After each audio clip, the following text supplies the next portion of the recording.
આજે રાજ્યપાલશ્રીના સંબોધન અને માન્ય સભ્ય શ્રી ગણપતસિંહજી વસાવાએ જે પ્રસ્તાવ રજૂ કર્યો છે એમાં મારા વિચારોમાં અમે વાત કરી કે આપણે અમારા સંવિધાન અમારા સ્વાભિમાનની એમણે વાત કરી હતી, પણ દેશ આઝાદ થયાને 77 વર્ષ થયા છતાં આજે પણ સંવિધાનના આર્ટિકલ 244(1) અંતર્ગત અનુસૂચિત 5 અનુસૂચિત આદિજાતિઓના વહીવટ અને નિયંત્રણ માટેની જે જોગવાઈ છે એનો આજ દિન સુધી અમલવારી નથી થઈ, એની અમે માંગ કરી છે। સાથે સાથે પેશા એક્ટ 1996 જેની પણ ચુસ્ત અમલવારી નથી થઈ।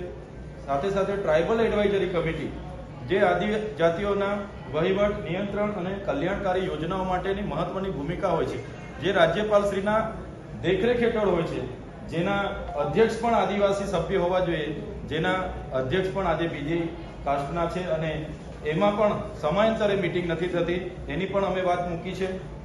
સાથે સાથે 73 એની જે કાયદો છે એનું ઉલ્લંઘન કરીને હાલમાં દાહોદ, મહીસાગર અને કેવડિયામાં જે ખોટા દસ્તાવેજો થયા છે એને લઈને પણ ગૃહમાં ચર્ચા થઈ છે।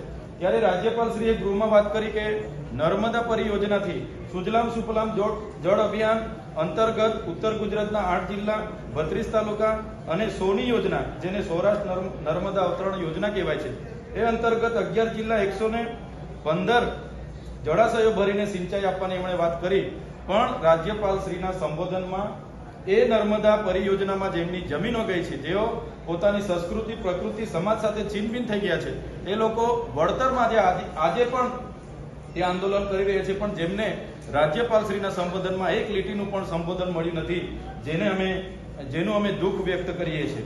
જે સમાજે દેશના વિકાસ માટે દેશના આઝાદી માટે આટલું બધું યોગદાન આપ્યું હોય, દેશના વિકાસમાં જ્યારે નર્મદા પરિયોજનાની વાત હોય, કડાણા હોય, ઉકાઈ હોય, કરજણ હોય કે પાનમ હોય, કાકરાપાડ હોય કે જીઆઈડીસી હોય, જીએમડીસી હોય કે લિગ્નાઇટની ખાણો હોય, યુરેનિયમની હોય, બ્લેકસ્ટોનની ખાણો હોય કે રેતીની ખાણો હોય, આટલું મોટું અમારા સમાજે પોતાની જમીનો આપીને યોગદાન આપ્યું છે, છતાં અમે નહેરોમાં પાણી જતું જોઈ શકીએ છીએ, ડેમોમાં પાણી જોઈ શકીએ છીએ, પણ લઈ નથી શકતા।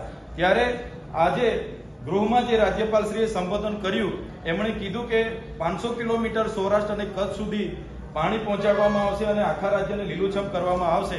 ત્યારે જે લોકો પાણી જોઈશે એમને ક્યારે આપવાના? તમે 500 કિલોમીટર લઈ જાઓ, અમને વાંધો નથી, પણ 50 કિલોમીટર આદિવાસીઓને આજ દિન સુધી પાણી આપવામાં નથી આવ્યું, જે અમારા માટે દુઃખની બાબત છે। આજે પણ અમારે શિક્ષણમાં શાળાઓ માટે આંદોલન કરવા પડે, શિક્ષકો માટે આંદોલનો કરવા પડે, આરોગ્યમાં ડોક્ટરો માટે આંદોલન કરવા પડે, સાધનો માટે આંદોલનો કરવા પડે, તુરખેડા જેવા વિસ્તારોમાં રોડ ન હોવાથી મહિલાઓ પ્રસૂતિથી પીડાઈને મરી જાય, રોડ માટે અમારે આંદોલન કરવા પડે, રોજગારી માટે આંદોલનો કરવા પડે, સિંચાઈના પાણી માટે આંદોલનો કરવા પડે। એટલે હવે અમે ગૃહમાં પણ મેં કીધું કે હવે અમે આવેદન નિવેદન જિંદાબાદ મુર્દાબાદ લડેંગે જીતેંગે કરવા માંગતા નથી। અમને આદિવાસીઓને 29મું સ્વાયત્ત રાજ આપવામાં આવે એવી અમે ગૃહમાં માંગ કરી છે। 29મું રાજ્ય દેશનું ભીલ પ્રદેશ બનાવવામાં આવે એની અમે માંગ કરી છે। જે ભીલ પ્રદેશ હતો જ દેશ આઝાદ થયા બાદ એને ગુજરાત, મહારાષ્ટ્ર, મધ્યપ્રદેશ અને રાજસ્થાન આમ 4 રાજ્યોમાં વિભાજિત કરવામાં આવ્યો છે। ત્યારે આજે પણ અમે લોકો બોર્ડર લેસ થઈને અમારી રીત રિવાજો, અમારી સંસ્કૃતિ, અમારી પરંપરા, અમારી રૂઢિપ્રથાઓ, અમારી બોલી ભાષા, અમારા નાચગાન, અમારી જન્મ, લગ્ન અને મરણની વિધિઓ આજે પણ અમારી સરખી છે। આજે પણ અમે બોર્ડર લેસ થઈને 4 રાજ્યોના લોકો રોટી બેટીનો વ્યવહાર કરીએ છીએ। એટલે સંવિધાનમાં આર્ટિકલ 3 અંતર્ગત ભાષા આધારિત નવા રાજ્યની જોગવાઈ છે, તો આવનારા દિવસોમાં દેશનું 29મું રાજ્ય ભીલ પ્રદેશ બને એની માંગ અમે ગૃહમાં કરી છે। એની રાજધાની કેવડિયા ખાતે બનાવવામાં આવે એવી માંગ કરી છે। જો આદિવાસી સમાજ આટલો બધો રેવન્યુ જનરેટ કરતો હોય અને અમારે ભીખ માંગવું પડે એ અમને ક્યારેય પોસાય નહીં। એટલા માટે દેશનું 29મું આદિવાસી સ્વાયત્ત આબાદિત રાજ્ય બને અને એનું ભીલ પ્રદેશ નામ આપવામાં આવે એ માંગ અમે આજે ગૃહમાં કરી છે।